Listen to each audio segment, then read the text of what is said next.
And we're back again with another triathlon podcast brought to you by Mana Apparel. We're going to dive in this week and geek out a little bit on the T100 with the Grand Final coming up in Dubai this weekend. The race we've been waiting for with this whole season-long narrative. We're going to see how it all ties up at the end of the day here. And then we're going to recap some of the racing that went on this weekend. And we've got a couple questions from you, the audience. So keep those coming in. Check out the Instagram at Another Triathlon Podcast. And you can always send us your thoughts, your questions, your theories. We want to hear it all and get a little bit more interactive here. But first, as always, we're going to jump in with the crew. I'm joined by Josh and Fede, as always, and see what's going on in their world. Let's get started with you, Josh. What are you up to these days? I've started training again and started training for triathlon again. So I had a pretty good week of swim, bike, and run. I think over 6,000 yards in the pool and 3 or 4 different bike sessions with an actual long bike yesterday. I actually did a swim, bike, and run. Yeah, I did a triathlon yesterday, so that was kind of cool on a Sunday. Knowing I didn't have much to do today with the holiday in the U.S. And yeah, it was just got a good build. I think up to like 12 hours. So coming off the marathons and the downtime, it was nice to get a good volume weekend. And now this week, I think I'm looking at my training peaks and I'm seeing 16 hours of work. So building back up there with a potential to do a half marathon December 7th and try and go sub 130 in our goal towards the end of next year, having a sub 3 hour marathon. So those are kind of the goals. And then at the same time, obviously building towards potentially Oceanside again. We'll see. Now that that's a team race for Mana, it's kind of become an annual thing, and didn't know if I was going to put that on the calendar this year, but that might be a case. But the big goal is going to be Oregon sub 5. So that's always at the back of the mind. And I think the bike needs to come around a little bit. So we're going to be spending a lot of time in the saddle. Hey, it makes some sense after the big run focus there and crushing the marathon. Now it's time to get a bit of those bike legs back. Bike legs and just comfortable in the water. I think when I swim a lot, my swimming just changes, and getting out of the water, even with a lower heart rate, would be nice. Even if the time is not going to be 10, 15, 20 minutes faster, as long as you get out feeling like you didn't kill yourself. I can do that. If I'm swimming 3 or 4 times a week, that'll get me there. So I think that's kind of the goal right now. Awesome. Getting after it. Well, how about you, Fede? What have you been up to these days? Hey guys. So I'm training full swing now for 70.3 Worlds, and right now, well, I had a nasty bike workout the other day, which was 4 by 20 minutes race pace, and that was that felt a bit more of definitely felt a bit more like a threshold effort rather than race pace. But it was a hot day, and I was on the trainer, no fans, so justifying myself that it was hard because of all of those factors, not because it wasn't actually race pace. But no, it's been going well. Been swimming a lot with paddles because, being from a warmer country, I don't normally get to swim in a wetsuit. So getting a lot of strength work with the paddles to simulate the tiredness on the shoulders and the arms. But happy, excited, and let's see how fit I can get before the race comes. Awesome. Love to hear that you're back and kind of back in full swing racing towards race day. Yeah, it's been a long time coming, and just probably some of our listeners know, but this has been a long wait for 70.3 Worlds in New Zealand, because back in the day we were supposed to have it back in 2020, and then of course the world shut down, and they just pushed it 4 years. So it's amazing. I was just going over my, when you qualify for Worlds, they give you this token, and I just found the 2020 New Zealand 70.3 Worlds coins, and it was just a bit surreal that it's been such a long time coming, and I bumped up age group in that time. So yeah, it's gonna be fun. I guess it's probably been 5 years since you qualified. I've got the same Yeah, right up in my office. Like, wow, like 5 years. That's a whole age category. exactly. Imagine, yeah, two St. George, one Finland. So yeah, crazy. Man, Much are you enjoying the paddle work and kind of what you're feeling like coming out of that? Because I Oh, know I've been doing a lot of paddle work, and man, on top of like the last one, like wearing a wetsuit and doing paddle work, my arms mm. were feeling it. Oh, I love the paddle work. I mean, Yeah. I being a not a fast swimmer, anytime I feel quick in a pool, it's just an amazing day for me. So I just like doing the 200, 400s with paddles, and then if I add fins on top of that, I just feel like a fish. And then of course reality comes back when I take everything off, and I feel like the water is maple syrup. Yeah. So those forearms Yeah, aren't pulling the way they were. exactly. Yeah, yeah. But no, the purpose of the session is to get a bit more strength, like you said, Josh, rather than speed. I just want to be efficient in the water and being able to get out of the water a bit more fresh because the bike course is a bit undulating. So I just want to be fresh for those rolling hills. Yeah. I feel like when you throw the paddles on too, it almost seems like the form gets a little better with the hip rotation and everything just kind of comes together. And it's like if you can repeat that, Yeah, obviously we know everything else that we do. The more you do something, practice it the way you're supposed to, it just becomes that muscle memory. So I've yeah, been using paddles a absolutely. lot more, and I've really Yeah. appreciated how it feels.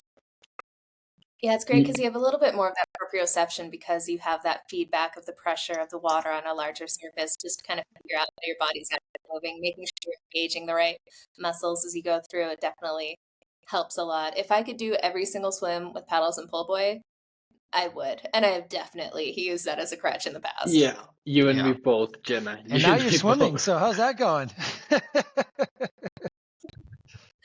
Yeah, starting to swim again over here. I just signed up to a new pool, which is actually my old pool that I joined my first ever triathlon club back in 2015 when I moved back to Calgary. And it was the sports center kind of near downtown. And that was the first time I really trained with another group or tried any kind of real structured swimming programs and stuff. And ended up going to a local pool that was very, very pretty once it was built. But now this old pool is about 800 meters from my office. So I have zero excuses not to swim at this point.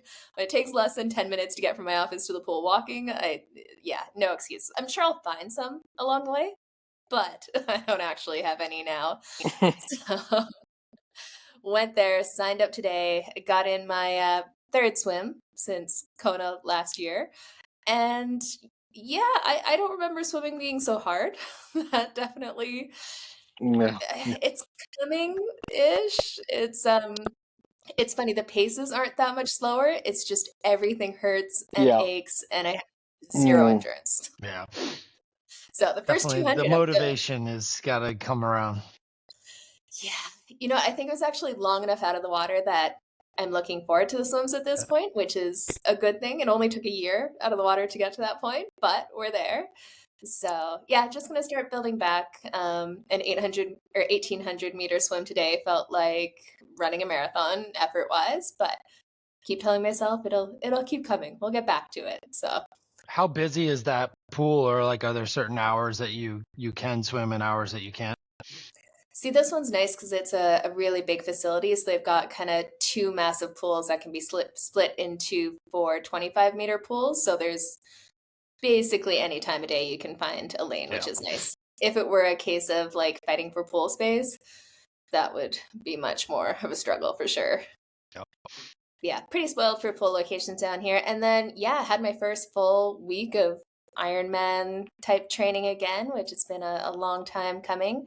And it's just fun to be back in that groove and feeling good again.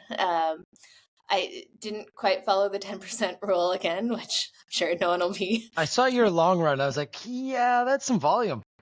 When's this Yeah, Ironman? yeah. I mean, a year off Ironman training April feels very soon. But yeah, went from about a 10-hour week last week to tell me if you would have trained for 2 more minutes. 19 hours and 58 minutes last week.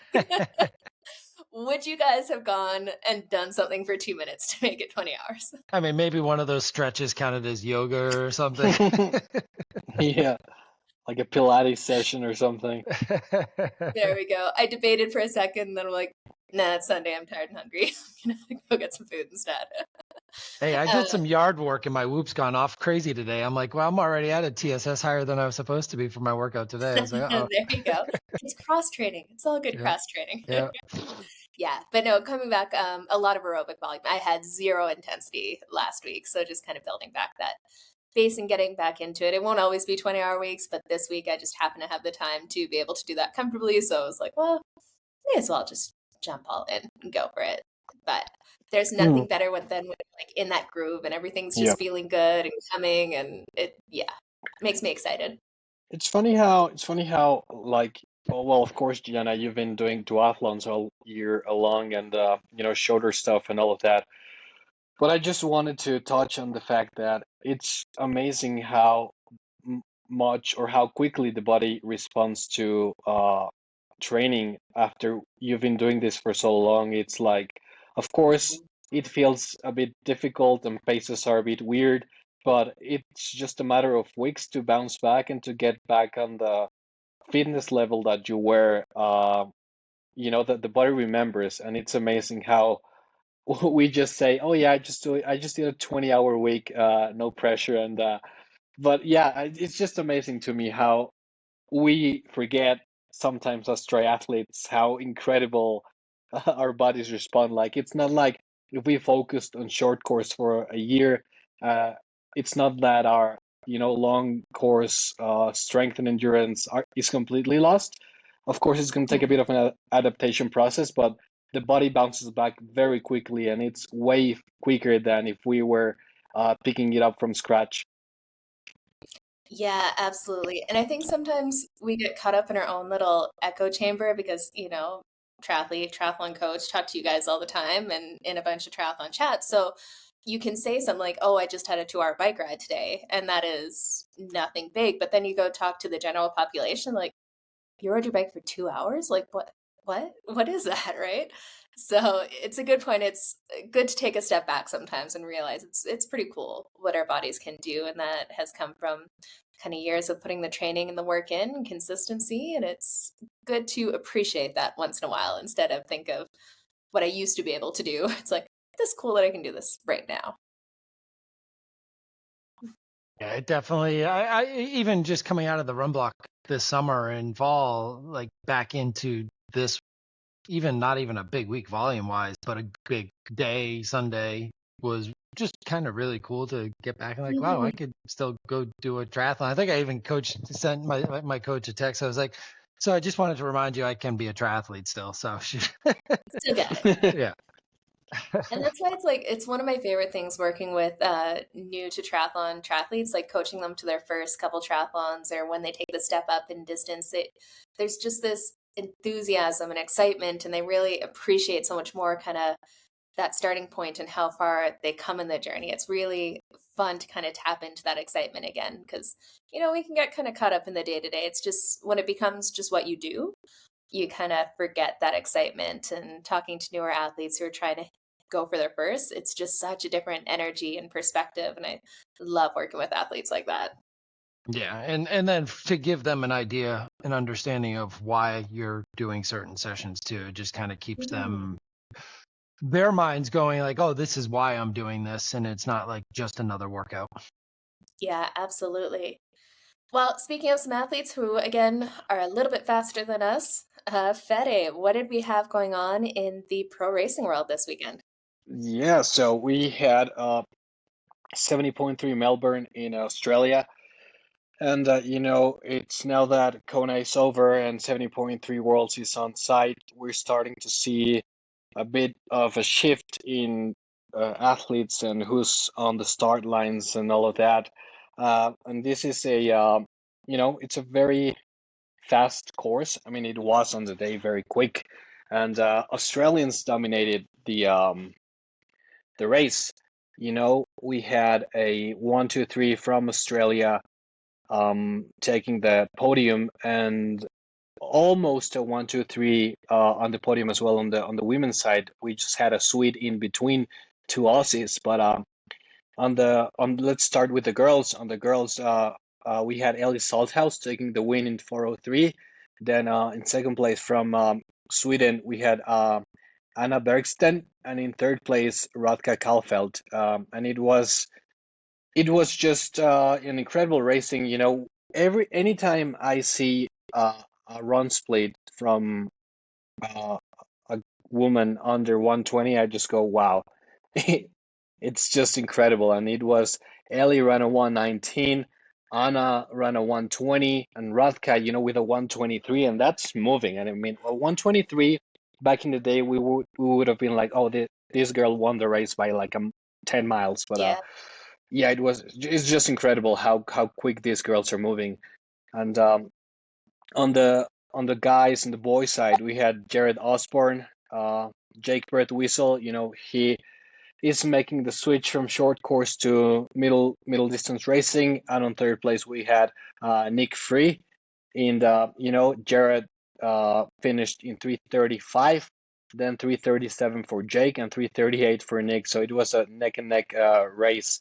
And 1:10 run from Jared, the winner, just incredible. And all of the top three guys all rode under 2 hours. So it's just incredible. And all the girls rode under 2:15. So it's just amazing racing. And yeah, it was just incredible to see how athletes are putting up these amazing times, left, center, and right. And of course, the course in Taupo is going to be a bit more slow with all the terrain, the hard chip seal on the roads, and a bit of undulating bike course. But yeah, it's just incredible to witness these performances. I thought it was pretty cool too, because Ellie Salthouse had openly talked about the fact that she was going after the bike course record, and then in the middle of the race realized she wasn't gonna get it, and she's like, well, I guess we'll see if we can contend for the rest of the day, and then runs step for step for 18K. They were together. I mean, it was a battle out there, which is really cool to see at this point of the season. And Ellie's had a long season too. I mean, Yeah. she's been going at it for a while this Yeah. year, and that's just, I mean, to have a big bike effort like that not go your way, but then to still be able to hold on and not have the run training. I think coming off of a hamstring tear or hamstring injury recently too, and still be able to hang in there and run the 119. It's like, good. So much for a hamstring tear. I guess maybe you should try that next season too. Yeah. She's the type of athlete that seems to be getting better and better race after race. There's those type of athletes who I remember Cam Worth saying it. In cycling, you race into fitness, and Ellie seems to be taking that approach. Throughout her career, where she picks a race and races hard, and then uses that fitness to build towards the other race. So it seems to be working for her, and I think she's going to be one of the top contenders come 70.3 Worlds. Yeah. See, it's funny with her. She has won a lot of races. Like, she definitely has gone all in, specialized at that 70.3 distance, and just get it dialed in. But on the big races, we don't really see her come through on the day. So it's just, I wonder where that disconnect is. Is it really like the races that she's doing, or is it just those big races it's too late in the year? But coming off an injury, it looks like this is a really good tune-up. So hopefully she's on the way up and peaking for this one. It'd be great to see her up there. She always has great kits too. Like, she has some fun designs on her kits. Yeah, very bright, I would say. Yes.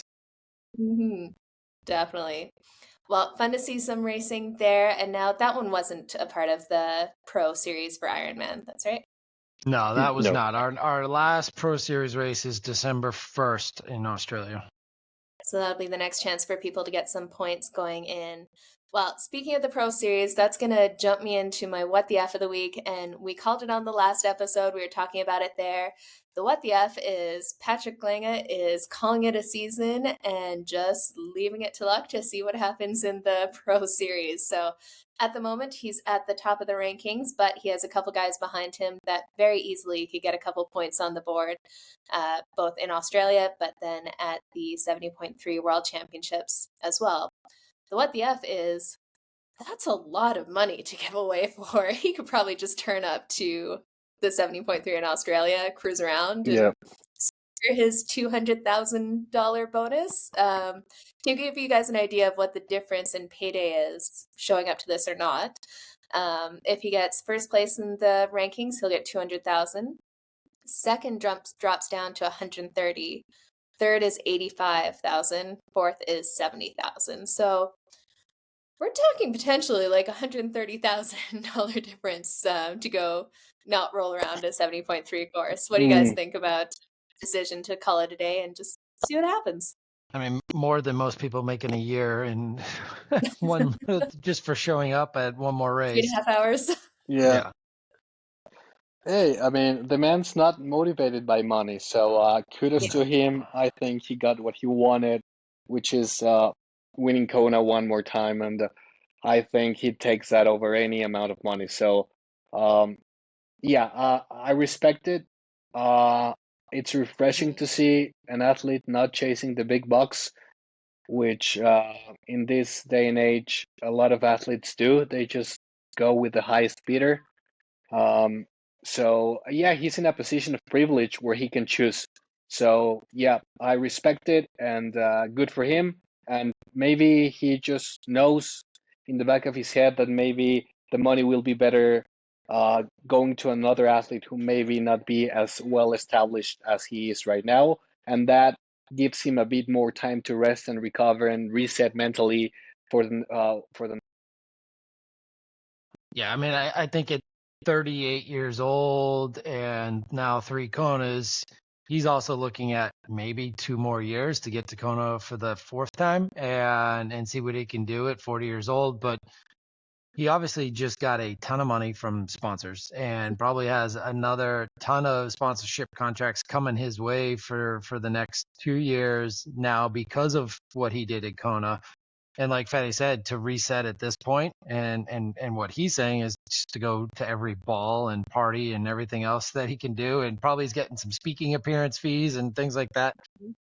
Yeah, 200 down to $130,000 is tough, or down to $70,000. But for him, he probably made all that money in the last couple of weeks, anyways, with some of the new contracts he's getting.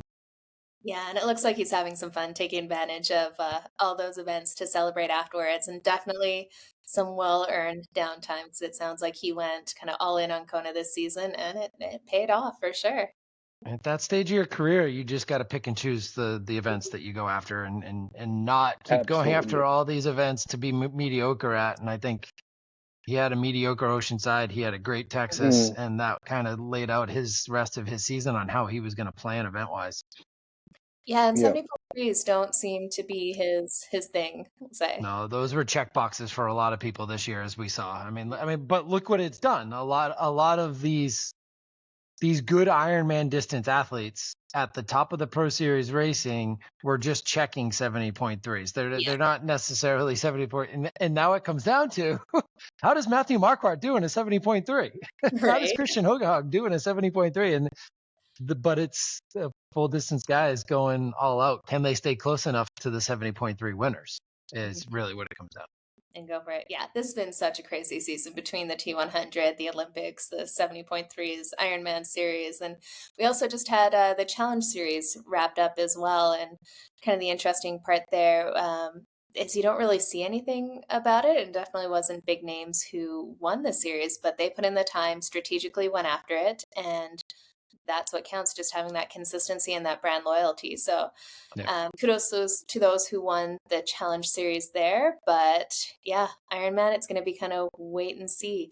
It feels like it's such a long season now. Like I'm kind of after T100, it's going to be a bit to get amped up again for 70.3 Worlds in December. It's been a lot of racing. It's been so fun to watch as a fan. But it's starting to feel like the energy is kind of winding down. And anyone doing 70.3 Taupo is going to have, a couple weeks of downtime before they're right back into Oceanside or Texas. Right? Yeah. And some of them even events before that. So, well, then if you look at the WTCS series too, like that kicks off early season as well. It's going to be a matter of a couple months, 2.5, 3 months before they jump into WTCS again. So, man, it is going to be crazy. Anyways, we could go into a bunch of stuff with the WTCS, but let's jump into our social media post of the week. Josh, what do you got here? Yeah, so our social media post of the week kind of goes into T100 Dubai, which is coming up this week. We are losing one of our all-time great athletes who just announced his retirement, David McNamee. So whenever we see a post like that, and he put up one today, I believe, just announcing his retirement, maybe today or yesterday. So go check out David McNamee's page, and it's always nice to have our listeners go and give some extra kudos to an athlete who's been around in the sport for 20 years now or so. So just kind of go give him a shout and a like and comment, and then just kind of check out his page and kind of appreciate the career that he's had. Yeah. I love David McNamee. He's one of those athletes who has been around the sport for quite a long time, racing short course and he's always been a class act, very respectful. He always has time to say hi to the fans or to share a quick word. He's very open with his training. I had a chance to talking to him and I was gonna say swim with him, but I'm not gonna say that. I shared the same space that he was in while we were in the pool back in St. George. And yeah, he is just an amazing character and very funny, very open. Just respect for his career, and he's done incredible things. A lot of people forget that he finished in the top 3 in Kona. He's a very quiet, humble guy. So yeah, nothing but respect towards David, and hats off to an incredible career. Yeah, he was always the one who would come up, no one's talking about him whatsoever, and he'd just keep ticking off podiums in Kona, and you're just like, wait, what? But they don't call it again the next year. So yeah, he's definitely had a great career, given a lot back to the sport, and wish him all the best in whatever he does next. Maybe he dedicates himself into running these, balcony marathons now, like he did during the pandemic. Instead of the backyard marathon, it'll be the McNamee patio marathon. The McNamee Balcony Invitational. Yeah. That takes some serious mental toughness. If you didn't see it during the pandemic, David McNamee had like a short balcony that he would just run back and forth, and he ended up pulling off a marathon doing that, which that would take some mental toughness. Yeah. Speaking of running, too, did you guys see the WTCS run finish in the women's race? I mean, holy... Talk about running pedigree, falling down in T1 or T2 and still coming back. What a run that was for Gwen. Yeah, Gwen Jordan, incredible. Took the win there. Run came down to a battle to the very, very end, and they missed on the cameras where she actually went down. It's just all of a sudden she's on the ground, and then you're like, wait, what happened? But she ran her way through the finish there. Do you think she's gonna make a run for LA? Because she's still racing at this time distance of year, so she must still be points for the rankings. I can't see why she would be doing that if she's not, I guess. Yeah, I mean, I don't know if somebody can do it, it's Gwen. But yeah, I think she's number 1 in points for the Americans. Yeah, she now, is. Too. Yeah, and you got Be curious to see because you got Taylor Spivey moving on. I don't know if any of the other American women are moving on there. Obviously, Taylor Knibb's going to be around and crushing everyone, but Tavares has done. Yeah, she'll still be doing probably T100 and long course at the same time too. So she may not chase points as much. And be curious to see what Gwen could do because she's definitely on the comeback trail here. Yeah, I mean, if she does come back and performs well at the LA Games, it would be a massive FU to the USAT Federation. But and if somebody can do it, it's Gwen, and she seems to be one of those athletes who thrives on doubt me. Okay, I'm gonna prove you wrong. No, And it also proves to you how important running is at that distance. Yeah, oh, 100%. to the draft legal, it definitely puts a lot more emphasis on the run. So hopefully she gets some starts in the WTCS series next year. You can't see her not if she's top American at the moment and being top ranked in the world. So I'll be curious to see how she goes. Just being, I think that raises you up when you're in that top level of competition. She can really mark herself against where she is. And there's a mass exodus of short course athletes after this year. Like we're going to see a bunch of top names moving on to long distance, which open up some gaps, and we'll either see some of the old guard coming through again to the top or a new wave of athletes that we've never heard of before getting their shot to really showcase themselves on the WTCS series. Yeah, definitely. Love it. Well, let's jump into the main thing we're looking forward to this weekend is the T100 in Dubai. So this is going to be the grand final for the races. There was supposed to be one more. Rumors are in, I think, Oman, but turned out that didn't quite come through. So they're going to be racing in Dubai with a little bit of an interesting take on the points. So a few of the athletes will have less races going into it because they raced in the Olympics and there wasn't a chance for them to get in a third race before the grand final. So they're going to have a combination of two of their races for an average points for their third race in there. The rest of the athletes have been racing all season long, and they're chasing down the final points at the grand final to see who will top the T100 rankings. So before we jump to the predictions, I'm going to tell you guys a little bit about what's to play for here. So we're talking about prize money with the Ironman series. For T100, we're going to have the final rankings figured out after this weekend's race. For first place on the men's and women's side, both equally, they have $210,000 for the win. So they had to go 10,000 above Ironman just to have the bigger number in there. 140,000 for second place, 90,000 for third, 75 for fourth, 60,000 for fifth, 55,000 for sixth, 50,000 for seven, and then it goes down in $5,000 increments until you get to 10th, and then that gets smaller and smaller as you go down. So definitely a lot of money to play for, not only for the win in the race, but for the overall series rankings too. So going into it, before we run down who is going to be on the start line here, did you guys have any thoughts about Dubai and the course? So far, I'm hearing it's looking a little bit more challenging with some rolling hills and a bit of technicality. Have you guys heard much about the course going in? Not really much about the course as much as just the heat prep and all of that. I mean, I think a lot of them heat prepped for Vegas. Nothing really needed to be done for that based on the weather that they had on race day. It's also interesting and you can see like there's not going to be, I don't think many of the Kona men are going to be a factor, but then you look at Laidlaw, he's somebody who could absolutely, I don't think Magnus will be, but I think Laidlaw could absolutely win this. I mean, look what he's done in London and other series, and there he is being buddy bunking up with Martin Van Riel, hanging out for the last week or so, and you look like you're having a blast.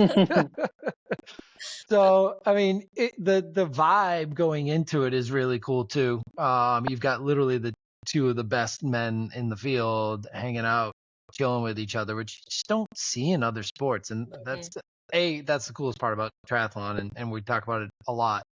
But this is their big race. This is their world championship for this series. And here these guys are hanging out.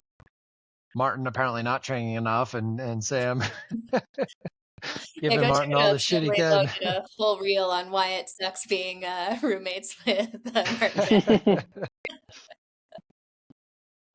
But I think who can we've seen it all along at this distance too. Who can handle the conditions has been one of the biggest factors. Obviously San Francisco was kind of that outlier in terms of bike course, and technicality and who could handle that. And Martin certainly could there, and his climbing ability and technical ability just from riding so much in Europe and in the mountains came through, and then his run. But this one, I just think is going to be a little bit more open. So it'll be interesting to see how the heat factors into it and who's ready for it, especially this time of year where, God, everyone in Colorado is now getting snow and like it's the temperature's changing for sure. Yeah, definitely. It's going to be interesting. And I think a lot of people are just looking at the course and say, "Oh yeah, it's going to be flat and boring and Yeah. a couple of rolling hills here and there." But if the wind picks up in Dubai, we're going Yeah, to have a race, and I just have my fingers crossed for that, because if it does, the strong cyclists are going to just break up the race. Very, very fun. absolutely, especially with the 20-meter draft zone and race ranger and penalties actually being assigned these days. Mm-hmm. Uh-huh. Yeah. That'll make for a happy yawn if we get a few penalties going in there. Just Jenna, not Alistair this time. Can he get a race without a penalty? Right? Flat penalty. I mean, come on, Oh, Alistair. Let's get a clean race. yeah, just get to the finish line. Get to the finish line without any drama, and he could be on the podium for sure, but Yeah. that's been a big ask lately. Yeah. Oh, man. Well, let's take a look. We'll start off with the men's this time at who's actually going to be out there racing. And at this moment, we actually have 22 on the start list there. So a few wild cards who had standout results were able to start this race too. And then everyone who was contracted for this year was supposed to be on this start line. So we've got Martin Van Riel, Magnus Dietlev, Kyle Smith, Sam Laidlow, Sam Long, Yuri Kulin, Peter Hemrick, Matthias Margier, Rico Bogan, Alistair Brownlee, Frederick Punk, Daniel Backegaard, Jason West, Aaron Royal, Rudy Von Berg, David McNamee, Leon Chevalier, Clement Mignon, Ben Knut, Bradley Weiss, and Max Newman. And really, there's a few names on there that were racing in Kona just not too long ago. No, and Yeah. look where they are, though, interestingly enough. Most of them are in that bottom half of the rankings for the T100. And you can see those are some of the older athletes who focused on Kona a little bit more than they did the T100 this year. Now that I'm looking at this is the first time I'm actually seeing it. It's like Kona and bottom of T100. Yeah. Well, still got the Magnus Dietlev. But you got Magnus. That's a different beast. We all know that. Yeah. You gotta wonder how they recover. Like Magnus Dietlev and Sam Laidlow, they both were cooked at the end of Kona. They didn't cross that finish line jumping around like Patrick Lange. They were done. And that those Kona conditions, they can just sap you and take some not only like physically out of you, but mentally when you go to the well that Yeah. deep, that's harder to recover from, especially after a long season.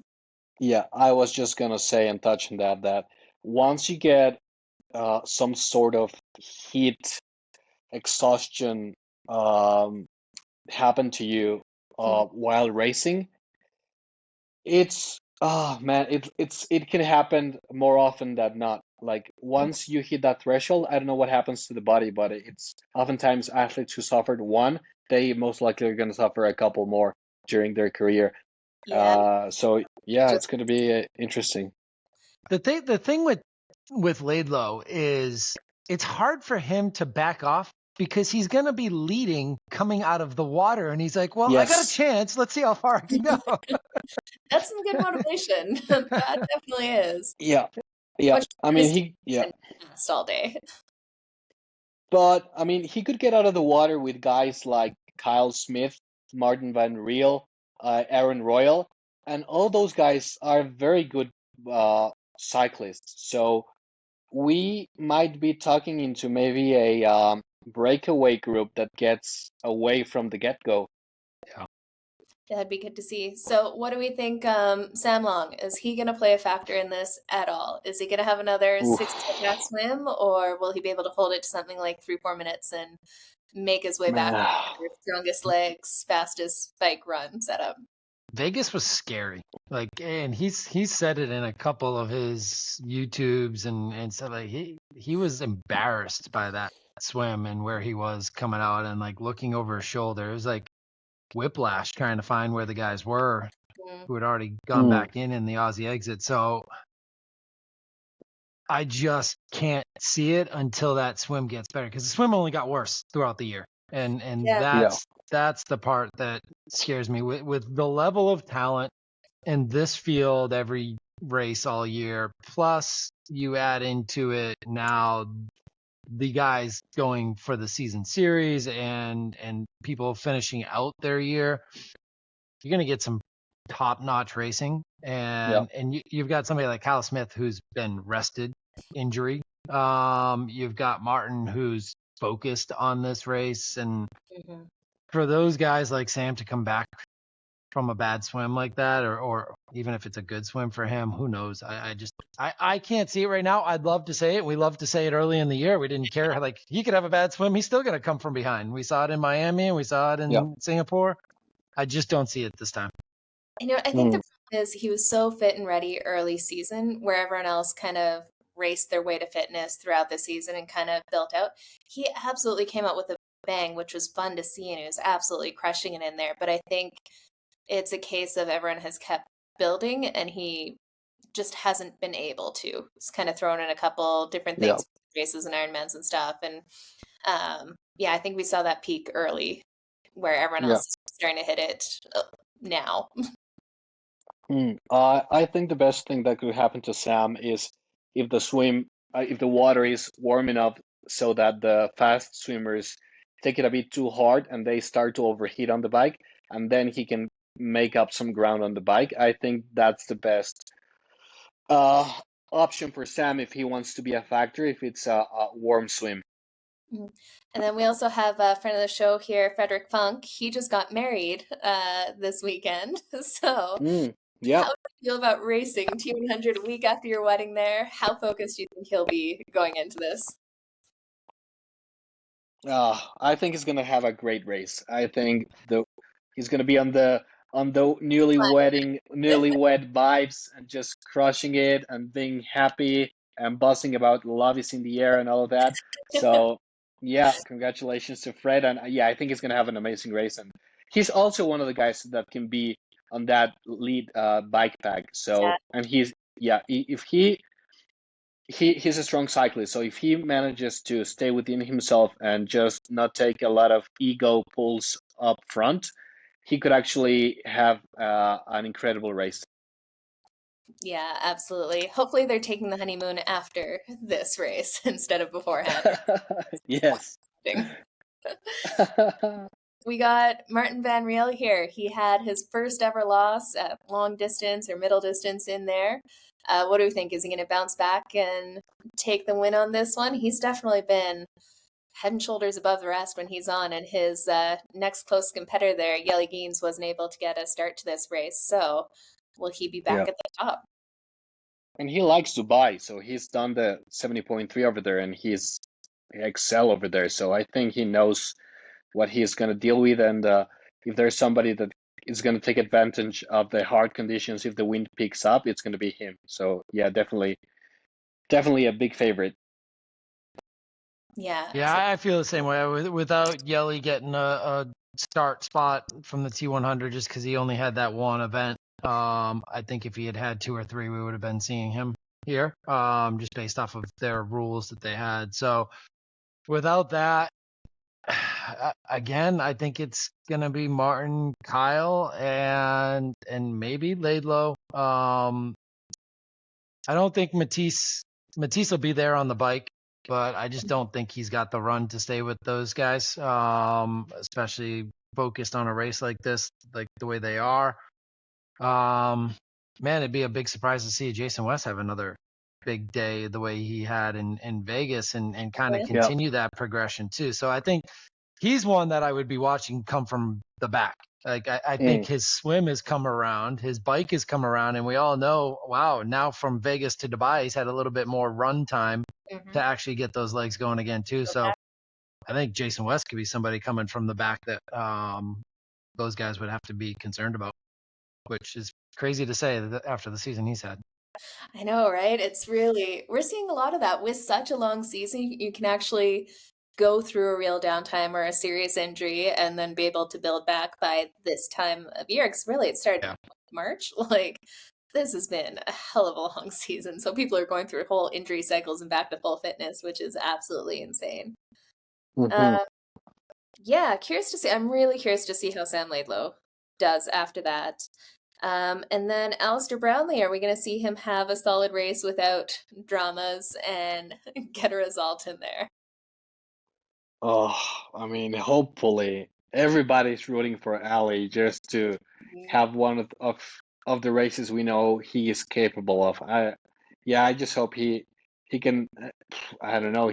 The thing about Ali is what Josh said. He just does not know how to race, not at 100%. So, And yeah, I if think he with can, that said, too, Fede, that it cooks him on the bike more than he's used to being cooked coming off the bike. Like he's trying to stay with these young kids who have CDAs like that don't exist, and that's why he's put his head down and keeps getting drafting penalties because he doesn't know he's drafted. Yeah.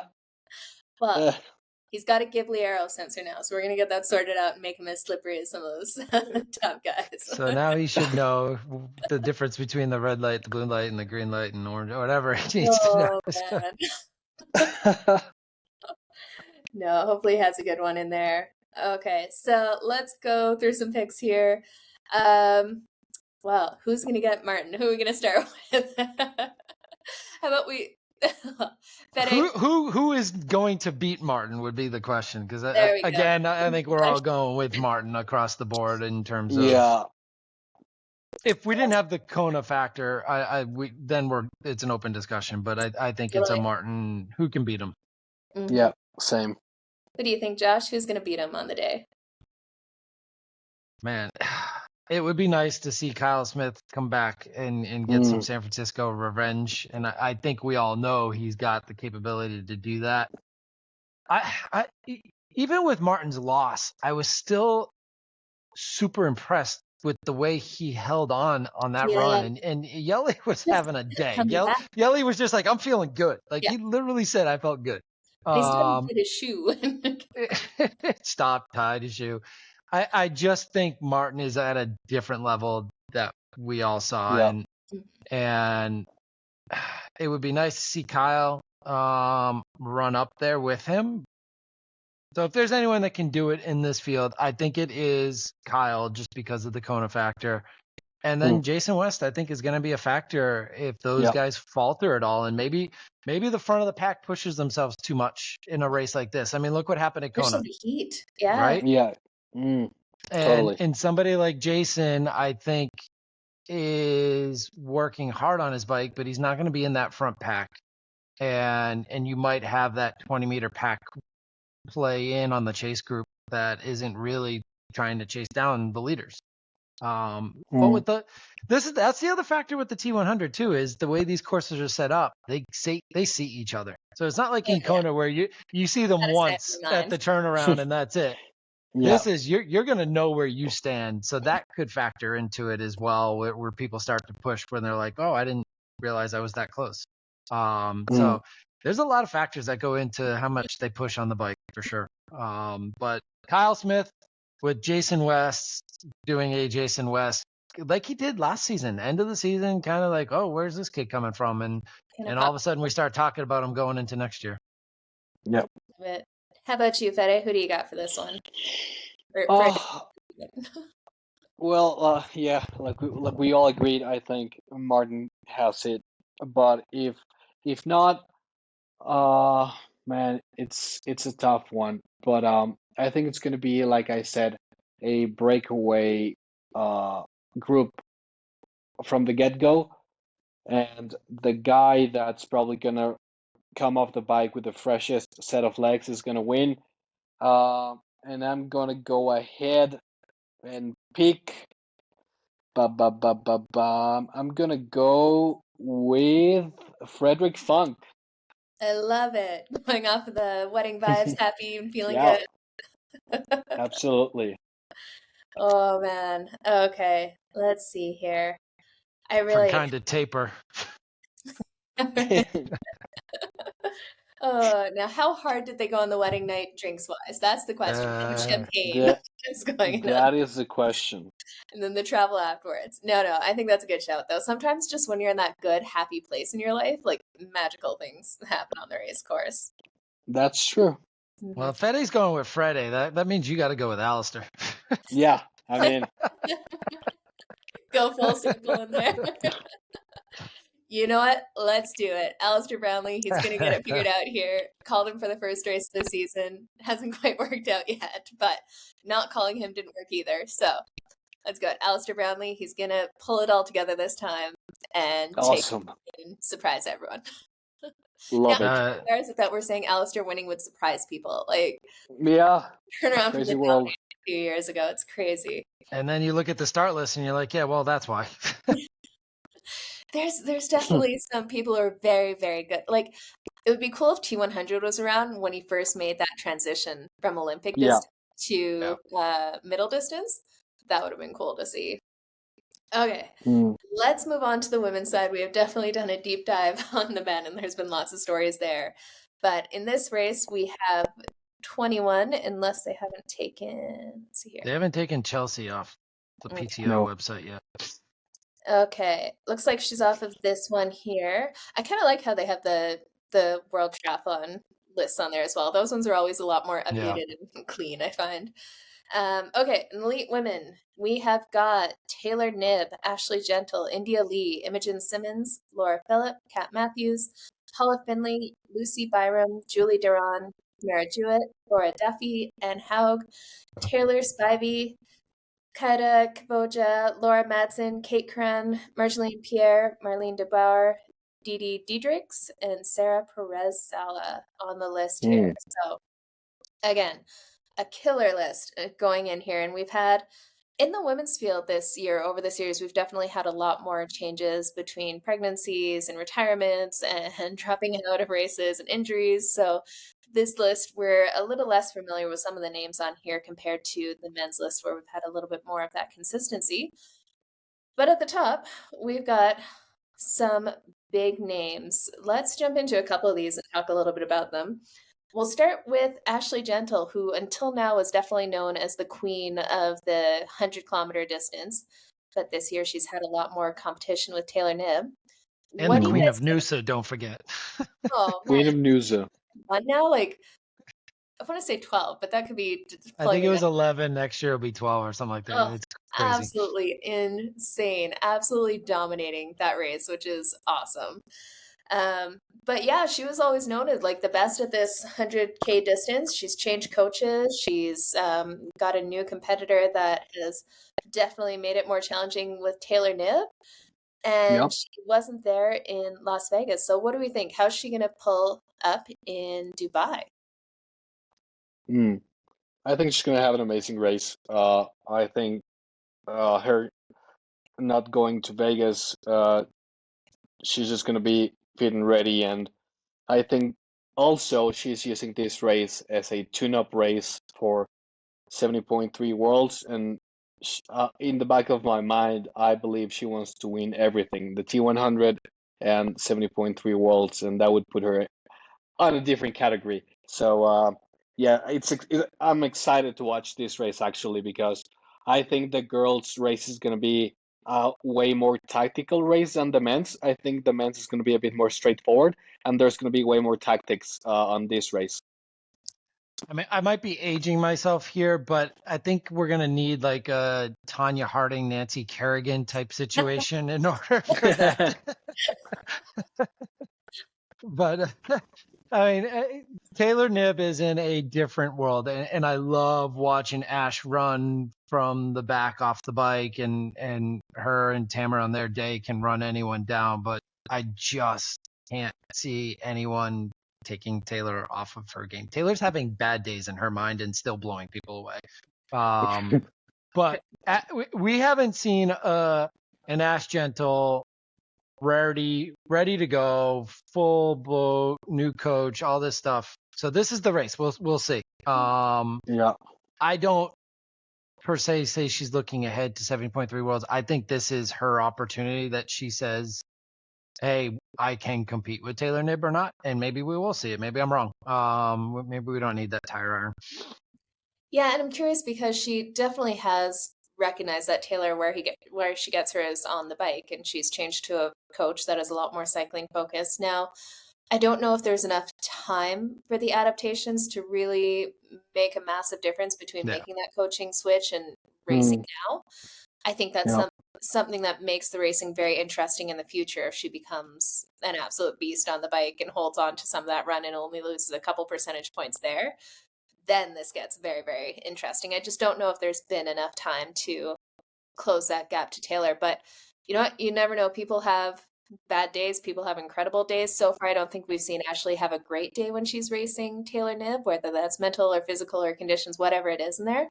I would just love to see a real battle between the two of them where the gap is something reasonable to Taylor Knibb off the bike and we see Ashleigh running down in the way she does because she's very good at staying kind of mentally strong and just chasing down with some killer run splits. And it'd be fun to see it get close and just start to see that ticking down that distance as they get close to the finish for basically supremacy at the T100 series here.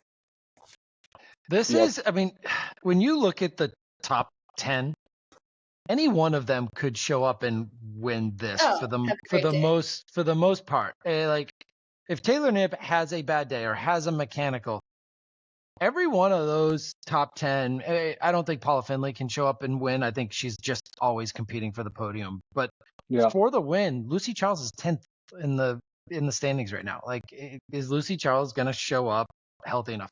Julie Deron, I mean, come on, she's coming from way back and she's already 9th on the list and she can run anyone down. And if she has a day, I just think that just shows you what the PTO has put together with the T100 series. That right there, you look at number 10, Lucy Charles, and number 9, Julie Deron. Like, look out if they're having a day.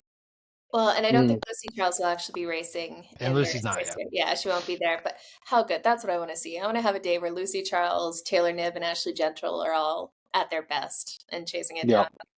Be so good to see. And then you see someone like Kat Matthews. She's number 6 in this race here. She's number 2 in the Ironman Pro Series. Super consistent. Like, this is absolutely. You want to talk about an end of season paycheck? Oh man, yeah. Definitely, yeah, because she's likely going to win the Ironman Pro Series. And then to have a great day, what can she do at T100 ahead of 70.3 Worlds? Like, we've had a bit of a break in here. Be curious to see what she actually pulls up and does. She has enough time between the events to go full at this Dubai race. And then it really comes down to, okay, solidifying your season monetarily. Because that's her only reason to be going after this race right now, because the Pro Series is really what she knows to win is a different story than finishing top 5. Well, another thing with this too, and we'll talk a little bit after we make the women's predictions here, but they're also fighting for contracts for next year. So we'll go a little bit more into that afterwards, but that definitely comes into play in these final races. We definitely have some other interesting names on here, like Flora Duffy. She got a little bit better in Las Vegas. She's going to have more time on that TT bike to get used to that position. What do you guys think she can do here on something? If it is a windy, hard day, that might be a little bit more challenging on the TT bike being new to it, but she's just so strong on the bike. Be curious to see how she goes. And she'll be off the front with Taylor Knibb and Taylor Spivey and whoever else comes out of the water up front with them as well. So, man, I kind of hope it's and it just makes it a challenge for everyone. It's definitely going to be interesting to see how Taylor Spivey manages the horsepower up front, because I mean she's a great bike rider and she's very good with her bike handling skills. But if you come out of the water with Taylor Knibb and Paula Findlay and Flora Duffy, if your bike game is not there, you're gonna get spit up the back very quickly, and you're gonna be in no man's land or no woman's land for quite a bit of time. Yeah, and I think that's where we saw a lot of the Olympic distance athletes doing better at Las Vegas, is because it was such a punchy course. It was a lot similar to the racing they typically do, where it's up and down. They're out of the bars a lot more. They're having some punchier efforts, where the 70.3 and long distance athletes, they're just good at going down into aero and grinding through. So something, if they are spending a lot more time in that aero position and just it's about a personal TT or just grinding away. I'm curious to see how they hold up to that now that they've got a little bit more time on the TT bike, or with the 20 meters, will that just kind of spit them out the back? Yeah, 100%. And we've got Anne Haug too. See how she'll pull up. She hasn't really been a factor in any of these. She got her win that she wanted for the year here, but I can't see her being too much of a factor in this race. Who else do we have? India Lee. Be cool to see her have another, especially if it is a hard bike course. She could definitely be someone who pulls through and has a solid day there too. Bookend the season first race and last race for Indy, if Right? that was the case. Wouldn't be bad to back end or bookmark this season like that. No. And we got the runners. We got Julie Duran and Tamara Jewett. We'll see who has some quick runs at the end of it, or if they overcook themselves on the bike to just survive. I feel like a lot of these races, there have been a lot of just survives after people destroy themselves on the bike, more so on the men's side, but I think we've seen a bit of it on the women's as well. Yeah. Okay, same deal. Who has a shot against Taylor Knibb will be the predictions this time. Unless anyone is not picking Taylor Knibb for the win for any reason.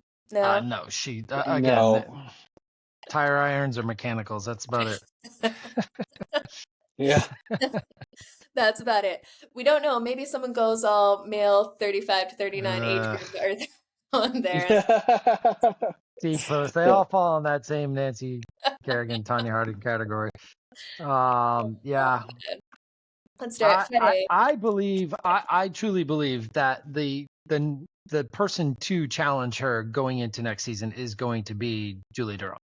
Yeah. I agree. And again, she's been Olympic focused and is still learning this, but has already started to close the gap faster than Flora and Tyler Spivey have. So I think Julie Duran actually has a chance to win this race in Dubai. Yeah. See, I like that pick, but I think I'm going to go a little bit different direction. I think that Las Vegas course, just with the riding there, it was so much closer to what they're going to see at the Olympic distance. I think something where it is a little bit more head down and just grind away, some of those gaps are going to start to pull out a little bit more. I think Ash Gentle is going to be raring to go for this. I think she's going to have a little bit more confidence on the bike, just going with that bike focus, and be the one who tries to keep that gap a little bit closer to Taylor Knibb, unless she goes all in on the bike and blows herself and then can't run. But I think she's the one who will contend for this. How about you, Fede? Awesome. Who's got a shot? Well, I'm gonna call this I don't want to use this word, but a redemption race for Annie Haug. She has had a bit of misfortunes with mechanicals and all of that. So I'm gonna go ahead and pick Annie for the win. I think she's gonna stay within herself, and then she's just gonna come out of nowhere, and nobody's gonna be able to answer when she goes by, Ashleigh, Julie, and Taylor on the run. She's gonna go past her. She's gonna take first place on kilometer 15.5, and then she's not gonna give it up. I like it. That would be fun to see her kind of run through and just shock everybody there. We didn't even mention the world champ either. So, I mean, sitting there at number 5 in the standings is our world champ in the Ironman distance, who can run with anyone. Yeah. It's absolutely crazy. Hey, Josh, do you have the current standings in front of you there? I do. So Taylor Knibb is way out in front in first. I don't have the scenarios that we saw thrown out there. But it was like Taylor Knibb, first or second, she wins the T100, no matter what. And then it was if she finishes third and Ash finishes first, then Ashleigh would win, I think was that next scenario. But right now it's Taylor Knibb in first, Ashleigh Gentle in second, Indy Lee in third, Imogen fourth, Flora Phillip fifth, Kat sixth, Lucy Barham seventh, Paula Finley eighth, and Julie Duran ninth. And then it's Lucy Charles, Flora Duffy, Taylor Spivey. It is crazy. And even so, looking at this here, it's really close racing too. If you look at like 4th through 10th, there's 10 points separating 4th through 10th. which that could be anybody having a good day on there, really kind of cranking up the rankings and moving up there. And actually even go down to 11th. It's only 11 points. So it's definitely close racing. Taylor Knibb, she'd really have to, well, for her, falter insanely, not winning or getting second in there to not win the series in here. But and Lucy Charles not starting, like you said, is a factor in the future contracts too, especially in a Kona year on the female side. So basically, she's not going to make the automatic cutoff for a contract next year. She's only had 2 races in there, and there's a number of athletes behind her with only 2 races, like Taylor Spivey. Yeah, I think that, who else in here? Cameron Jewett's coming back around. She'll be there. Annie Haug could jump her. Yeah. So really, it's so close right now. Yeah, so we can definitely have some changes in there with what it looks like at the moment. So this race is going to be for all the marbles for sure. On the men's side, what does it look like for this series rankings? On the men's side, it is Martin Van Riel, Magnus Ditlev still in second, Kyle Smith third, Sam Laidlow fourth, Sam Long fifth. So even as bad as the last few races have been, Sam's still right there in fifth place. Yuri Kulin sixth, Peter Hermich seventh, Matisse ninth. I do not have eighth, is not here on the start list. Rico Bogan 10th, Alistair 11th, Fred Funk 12th, Beckegaard 13th, Jason West 14th, Aaron Royal 15th, and then all our Kona guys after that. Yeah.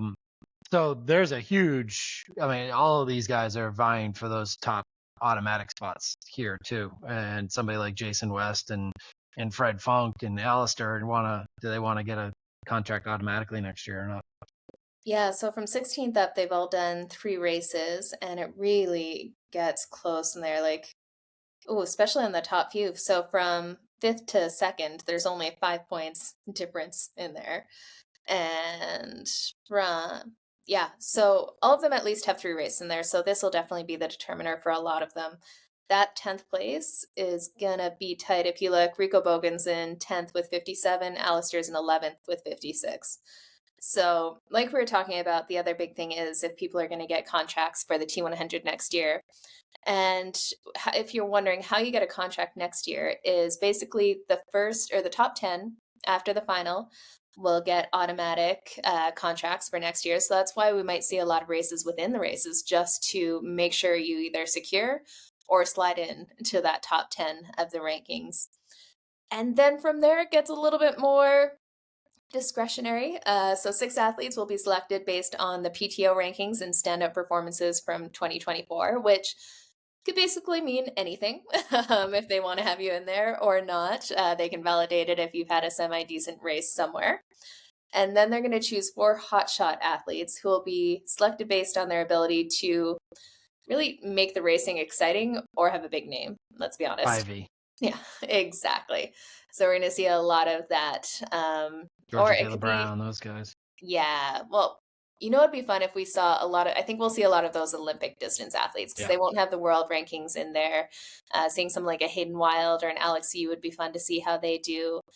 But that'll definitely shake up the racing a lot. And that's what I'm really excited about, is to see how these Olympic distance athletes, once they get some time on the TT, really show up to this T100 series. So basically, this one will be. I figured out who the name was that was missing, and I totally forgot about the accident before the last race. Was Mika Newt, and so he's 8th in the rankings, and it's like that's borderline getting jumped this week if other people jump in. But Mika kind of stuck to the T100. He was pretty loyal to the T100 this year, so that's a name that maybe they throw a contract to if he falls outside the guarantee. Yeah, he will get a contract, as well as Lucy. I think Lucy Charles is getting a contract no matter what.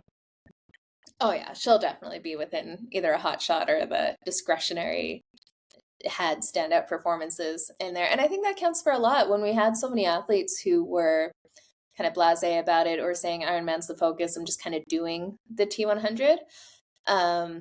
I'm actually surprised there's not more discretion in there, saying that the top 10 get a spot, when some of those athletes have basically said they're just participating to train up for Ironman.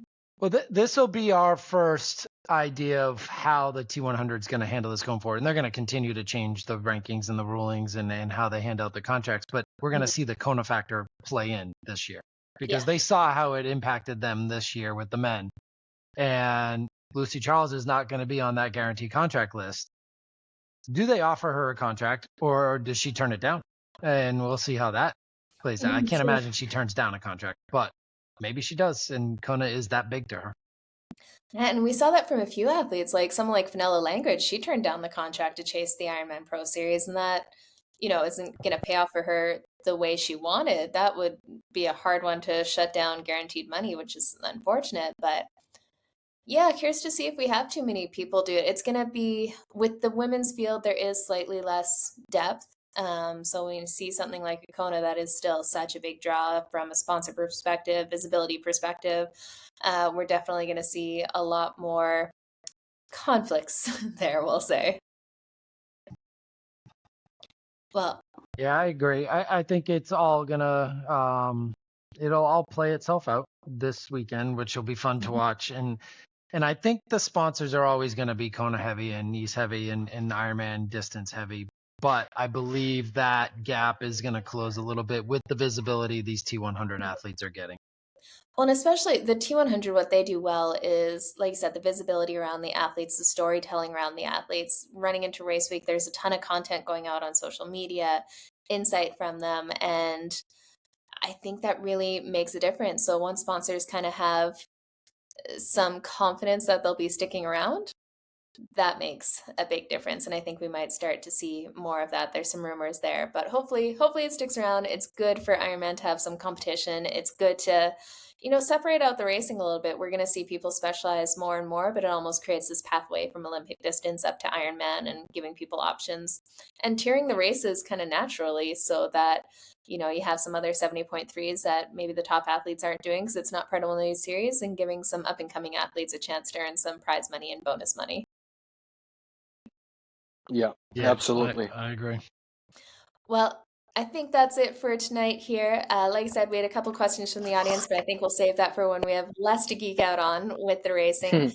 Keep those coming. If you haven't already, go follow us on Instagram at Another Triathlon Podcast, and you can send in any insights, any thoughts, any gossip to that, and we will definitely be diving into more questions from the audience. We've got experienced coaches here, so we will be around to answer your questions as well. And I know there's always a few in the off season because it's kind of that wonky in between time, we'll say. But until then, we will see you next week. Go watch the T100 series race so you can follow along when we recap it all next time. Have a great night, guys. Thank you. See you guys.